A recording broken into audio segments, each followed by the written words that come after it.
Hello, I'm here today with 7 very awesome multi-effects pedals. The HX1, the PolyFX Beebo, the Empress Zoia, the Eventide H90, Walrus Audio QI, Polyend Mess, and the Hologram Electronics Chroma Console. There are 2 sections to this video. One is a no talking section where I just feature the sounds of each effects pedal. These are all multi-effects pedals, so of course they're all quite versatile, but it just gives you a more specific idea of how each of them is versatile kind of in their own way. After that will be the comparison part of the video, where I will attempt to recreate the same effects chain from one effects pedal to the next. Obviously the workflow of each of these pedals is different, so it'll be more of an approximation which gives you a better idea of the inner workings of each pedal. Because there's a lot going on in this video, timestamps are linked in the description, so if you'd like to jump to anything specific, it's all marked in the description. In terms of the overall setup, so right now I actually only have 3 multi-effects pedals on my rack here. This is the Metro 24 from Pedal Train. They actually also have bigger models if you'd like to hold more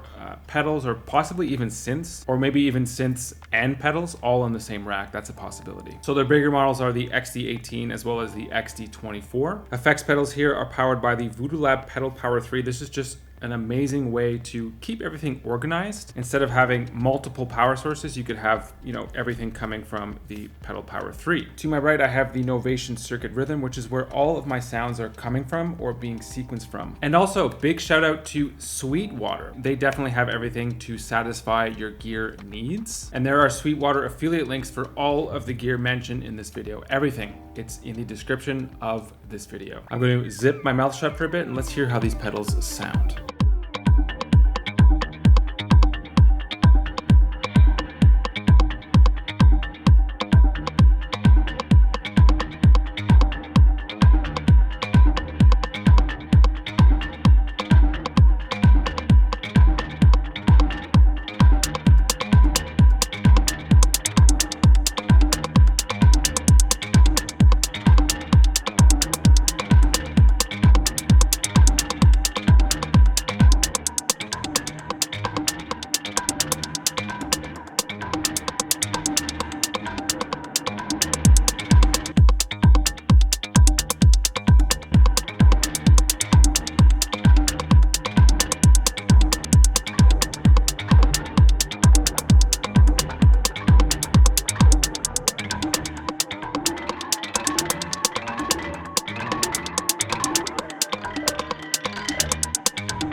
pocket, guess they wanna test my luck. Finger on the trigger, I ain't never giving up. Block up in my pocket, guess they wanna test my luck. Finger on the trigger, I ain't never giving up.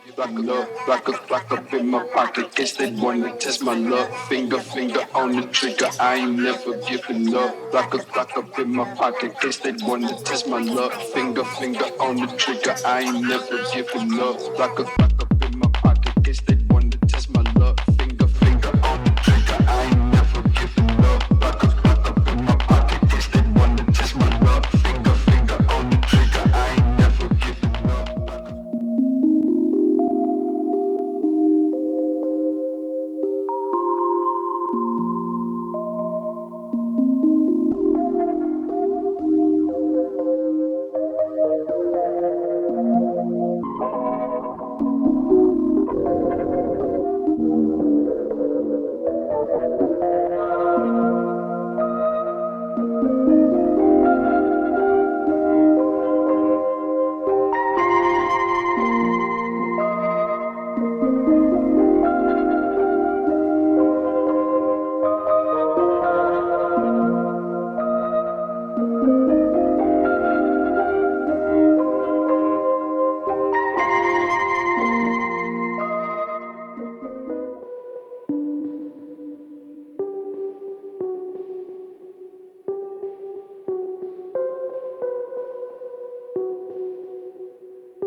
Now that you have a solid idea of how each of these pedals sounds in context, let's compare them. We're going to be doing that by recreating the same effects chain or something as close as possible. We'll be basing all of this off of a chain that I've come up with using the Chroma Console. So I'll hit play on my riff. I've got this sort of dub techno stab going on. So this is before any effects coming from the Chroma Console. Let's turn it on. And right away it just lights everything up. So there's a lot going on here. I'm actually going to bring the mix down on everything and just slowly bring it in. So the first one we've got Sweeten, which is quite subtle. You could change the darkness or brightness of the Sweeten. Okay, from here we have pitch, so this is obviously a little bit less subtle. If I want something down the octave, I could bring the rate down to 0. Something in the middle, or anything in between, so something a little bit more atonal. Third mode we have space, which is essentially reverb. And the fourth one here, we have interference, which gets pretty intense as you mix it up.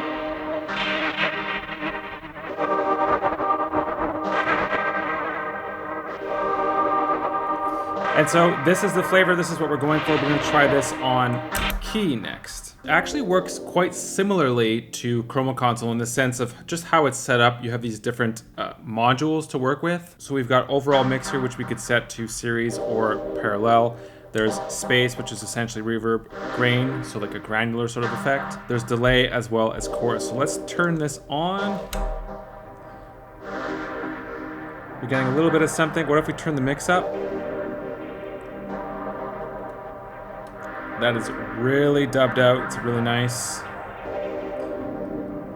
So there's a few tricks with this pedal. In particular with space, if you blast it, it kind of just drowns out all the rest of the effects. So what I like to do is keep space at around 50, maybe less than 50%.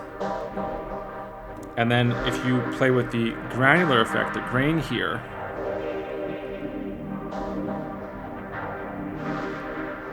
you could really hear it. And I love that. With some delay on top of that. And we have a stereo chorus on top of all that as well. A little bit less of that. A little bit more. You could sort of dial in the sweet spot.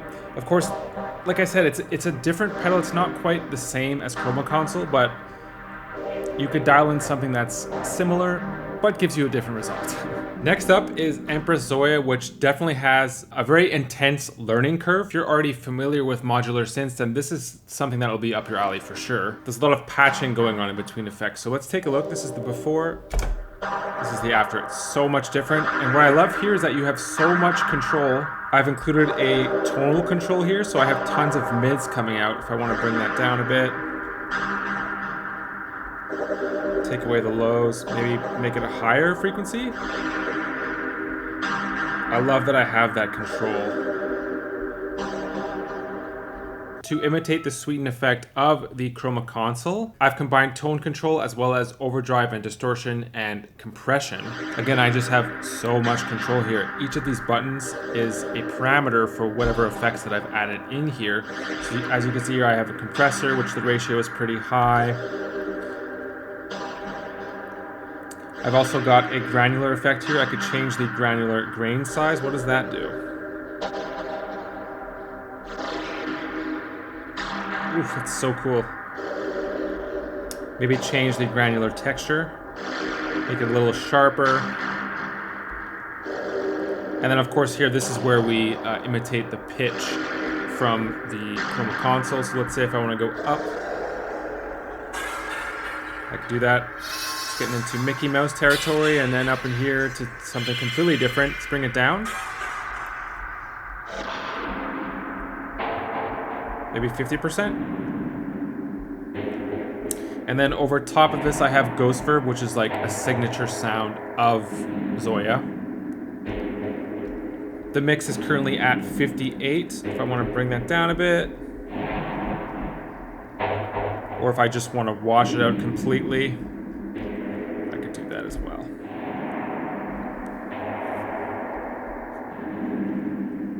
now we're in a territory that's like not even close to what the Chroma Console could touch.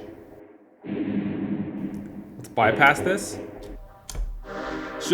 It's completely different. Continuing on with the complexity, let's check out the Eventide H90. The key to approximating those first effects that I put together with the Chroma Console is choosing two algorithms that could approximate the 4 effects that are coming from the Chroma Console. So the first effects I'm starting with here is pitch fuzz. Let's turn it on.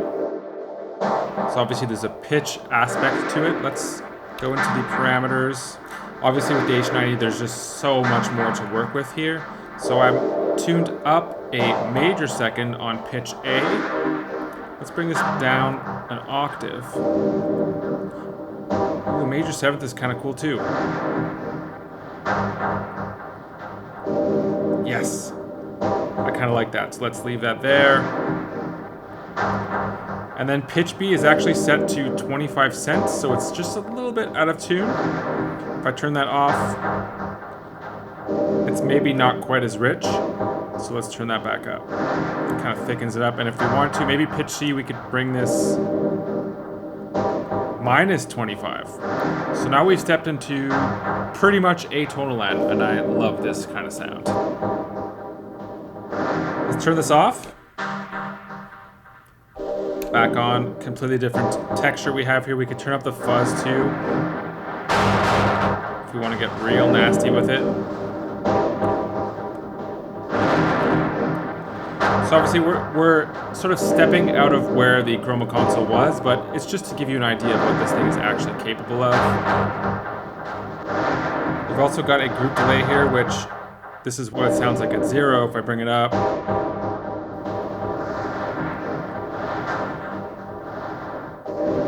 I had it set to maybe, 10 or 15, so it sounds like a regular delay. Feedback as well, to taste. There's just a lot going on here, even just with this one effect, it covers so much territory. Let's turn it off. And the second effects is sticky tape, which adds a little bit, it's like a bit of a difference here. It's not too crazy. We can make it a bit crazier with record drive. There's also wow and flutter amount. You could add a lot more of that. There we go. It just makes everything so much thicker and it gives so much depth. Again, I'm going to turn this off, turn it back on with both effects. Something over here I need to fix. Turn that record drive down.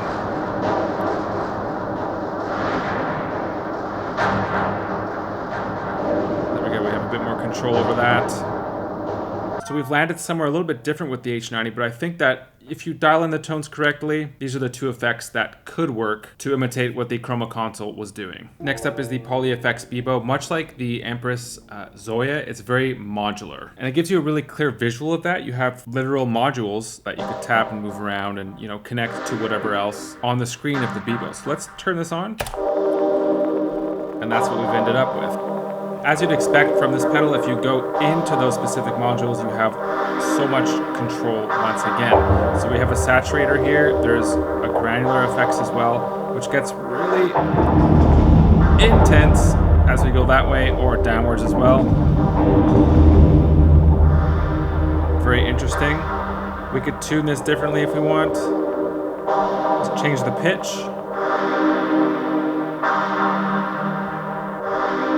We have our reverb here as well to imitate the space from the Chroma Console. So mono reverb, I have it set to concrete tunnel, and here you have a bunch of different presets that you could choose from. So let's say 2. It's a very slight, subtle difference there, but if I turn up the reverb a bunch,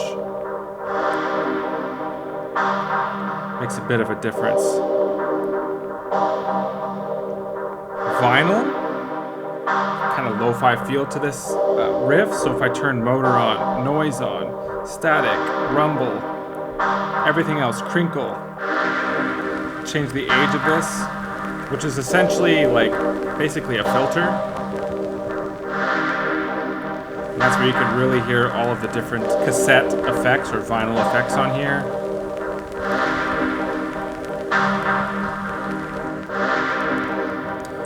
The vinyl is going through bit crush delay as well, which gives it a different flavor. So I can change that around. If I really want some bit crushed quality to this, check this out.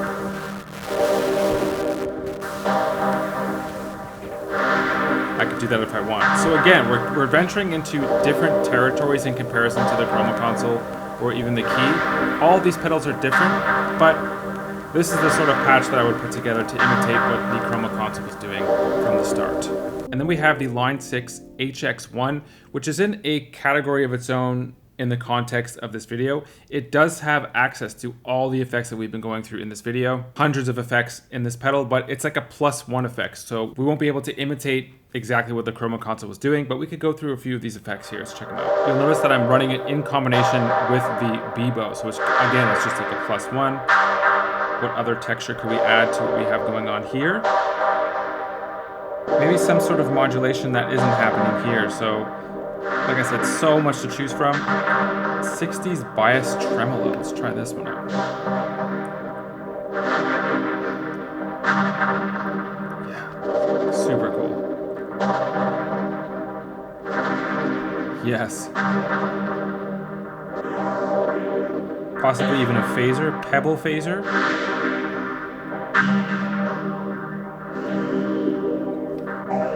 Nice, it's got this sort of alien effect now.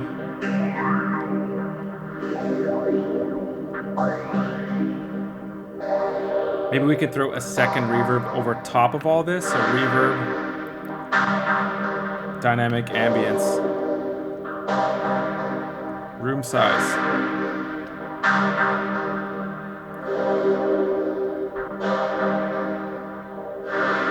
Yeah, this sounds great.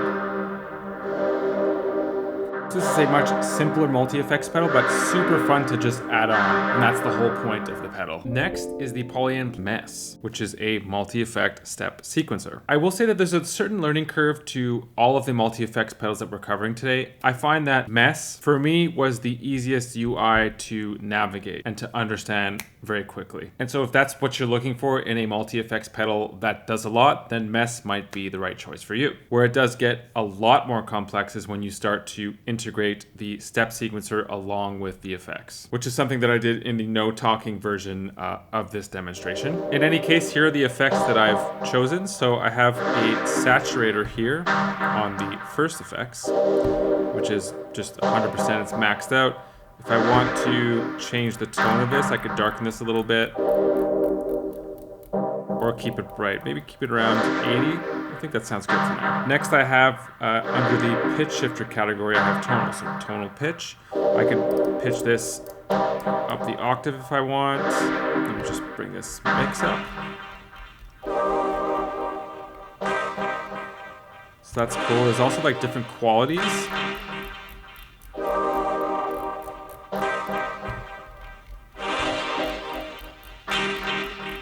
That's kind of close to what the Chroma Console is doing, but I actually found another, under the pitch shifter category, there's textural, which I find just sounds so much cooler. It's very alien sounding. So let's bring this up. We'll go up 12 semitones. And the quality is just so much different. If you want to go just completely atonal, again into more of an alien sort of territory, you could play with the quality to taste. Maybe just add like a tinge of that so the tonal quality still comes through from the original sample.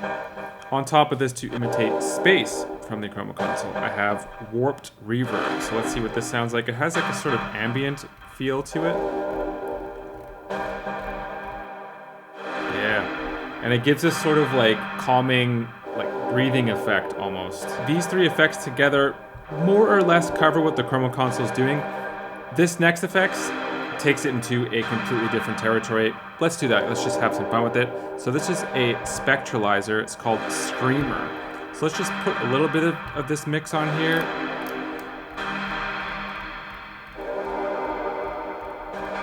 Again, it has this sort of alien feel to it. Yes. I love that. Playing with the warp, what does this do?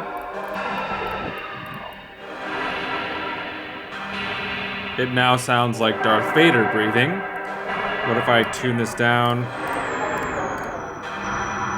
Now it really sounds like Darth Vader. And of course, it's really easy to lose perspective. So what did we start with here? We started with... So it's just like a dub techno stab. So that is the Polyend Mess imitating a patch from the Chroma Console.